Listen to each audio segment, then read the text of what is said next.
ન નોંધાતા કોંગ્રેસના ધારાસભ્ય કિરીટ પટેલે ભૂખ હડતાળ પર ઉતરવાની ચીમકી ઉચ્ચારી છે। આ સાથોસાથ કિરીટ પટેલે કુલપતિ અને પોલીસ પીઆઈ સામે પણ સવાલ ઉઠાવ્યા। તેમનું કહેવું છે કે 15 કલાકથી વધુનો સમય થઈ ચૂક્યો છે અને છતાં પણ ફરિયાદ નથી નોંધાઈ। કુલપતિ અને પીઆઈ પણ ફોન નથી ઉપાડી રહ્યા। આથી તેમને સરકાર જાહેર અને કડક કાર્યવાહી કરે તે પ્રકારની માંગ કરી છે। આ સાથે જ જો ફરિયાદ નહીં નોંધાય તો ભૂખ હડતાળ પર જવાની ચીમકી પણ આપવામાં આવી છે। યુનિવર્સિટીની હોસ્ટેલના રૂમમાં જે પ્રકારે આ મહેફિલ કાંડ સામે આવ્યો હતો, હવે તેને લઈ કોંગ્રેસ આક્રમક બની છે। ફરિયાદ ન નોંધવાના કારણે કોંગ્રેસના ધારાસભ્ય કિરીટભાઈ પટેલે ભૂખ હડતાળની ચીમકી પણ આપી છે। સાથે તેમણે એ પણ કહ્યું છે કે કુલપતિ અને પોલીસ પીઆઈને તેમણે સંપર્ક કરવાનો પ્રયાસ કર્યો હતો, પરંતુ તેમને કોઈ જવાબ નથી આપ્યો।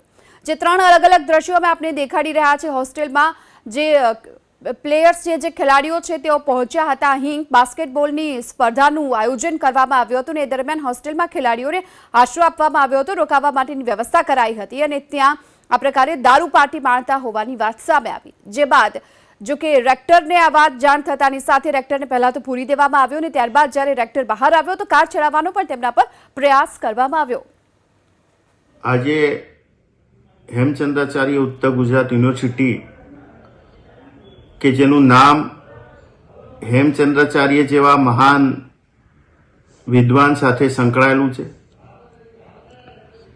વારંવાર હેમચંદ્રાચાર્ય યુનિવર્સિટીની અંદર લોકો તરવાલો લઈને આવે, 3 થી 4 વાર દારૂ પકડાય। ગઈકાલ રાતે પણ યુનિવર્સિટીની અંદર કેટલાક ઇસમો દ્વારા ખુલ્લેઆમ હોસ્ટેલની અંદર દારૂની પાર્ટી કરતા પકડાયું। આજે પણ અત્યાર સુધી એ બાબતને લગભગ 15 થી 20 કલાક થવા છતાં પણ આજે આવા ઇસમો વિરુદ્ધ ફરિયાદ નોંધાવવામાં આવતી નથી।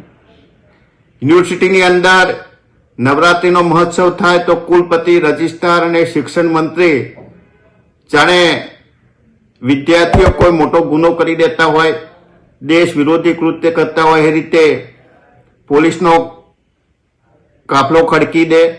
શિક્ષણ મંત્રી પણ નવરાત્રી બંધ કરવાનો આરોપ બંધ કરવાની કોશિશ કરે, વારંવાર ફોન કરે અને શિક્ષણના ધામમાં એ પણ હેમચંદ્રાચાર્ય જૈનાચાર્યના નામ સાથે સંકળાયેલી યુનિવર્સિટીની અંદર દારૂ પકડાય અને હજુ સુધી યુનિવર્સિટી દ્વારા કે પોલીસ દ્વારા ફરિયાદ ના થાય। મેં યુનિવર્સિટીના કુલપતિને ફોન કર્યો, પીઆઈને ફોન કર્યો, ફોન ઉપાડતા નથી।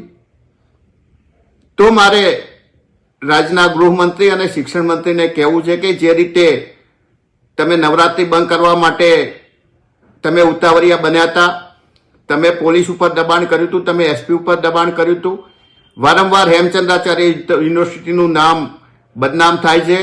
તમારે જાગવું જોઈએ, તમને શરમ આવી જોઈએ। હું ધન્યવાદ આપીશ કે મીડિયાને કે મીડિયાએ પણ આ બાબત ઉજાગર કરી હોવા છતાં પણ હજુ સુધી કોઈ કાર્યવાહી કરવામાં આવી નથી।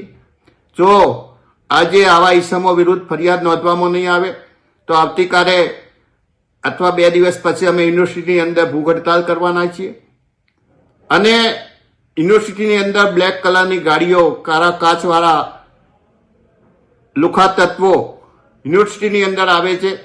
એનએસયુના વિદ્યાર્થીઓ કુલપતિને રજૂઆત કરે તો એમને ધમકી મળે છે। એટલે મીડિયાના માધ્યમથી હું એસપી અને ગૃહમંત્રીને વિનંતી કરવા માંગુ છું કે પાટણની અંદર જે સડેઆમ કાયદાનો ભંગ થઈ રહ્યો છે એના માટે જાગૃત બને અને લોકોને શાંતિ અર્પે અને શિક્ષણની અંદર આ બધા તાઇફાઓ અને યુનિવર્સિટીનું નામ બદનામ થતું અટકાવે।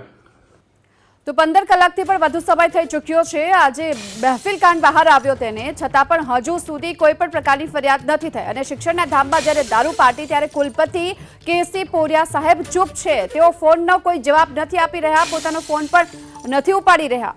કુલપતિ કેસી પોરિયાએ જવાબ આપવો જ પડશે કારણ કે આટલો મોટો જ્યારે મહેફિલ કાંડ સામે આવ્યો હોય। જો કે એબીપી અસ્મિતાએ વારંવાર કુલપતિની પ્રક્રિયા જાણવા માટેનો પ્રયાસ કર્યો, ફોન પર તેમની પ્રતિક્રિયા જાણવા માટેના સતત પ્રયાસ કર્યા છે। એવામાં સવાલ ઉઠી રહ્યા છે કે કુલપતિ શું કોઈને બચાવવા માટેના પ્રયાસ કરી રહ્યા છે અને પાટણ પોલીસ પણ શું કોઈને બચાવવા માટેના પ્રયાસ કરે છે, કારણ કે હજુ સુધી કોઈ એફઆઈઆર નથી નોંધવામાં આવી અને પાટણ પોલીસ પર કાર્યવાહી ન કરવાનું શું દબાણ છે તેના કારણે નથી થતી કાર્યવાહી।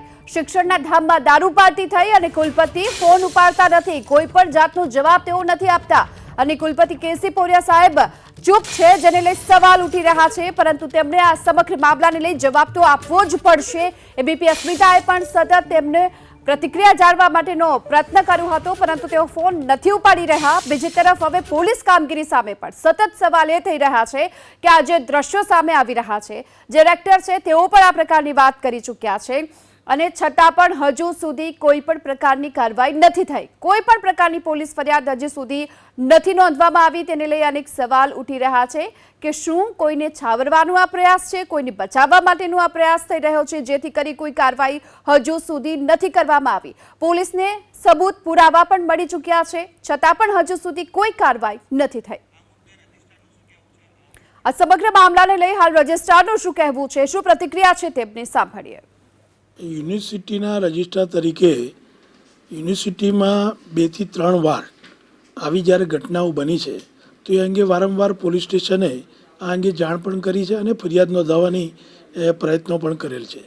જ્યારે ગઈકાલે રાત્રે જે બનાવ બન્યો છે એ સ્પોર્ટ્સના વિદ્યાર્થીઓના એક ઉત્સાહ અને પ્રેમ વધી રહે અને રમતગમતને એક સ્થાન મળી રહે માટેની એક આયોજન કરવામાં આવેલું, તેમાં આવું જે કૃત્ય થયું છે એ કૃત્યને યુનિવર્સિટી વખોડે છે અને આના ઉપર ગંભીરમાં ગંભીર પોલીસમાં જે કંઈક પણ ફરિયાદ સ્વરૂપે, લેબોરેટરી ટેસ્ટિંગ સ્વરૂપે અને સિક્યુરિટી સ્વરૂપે અને CCTVના ફૂટેજ સ્વરૂપે જે કંઈ કરવાનું થશે એ યુનિવર્સિટી કડકમાં કડક કરશે।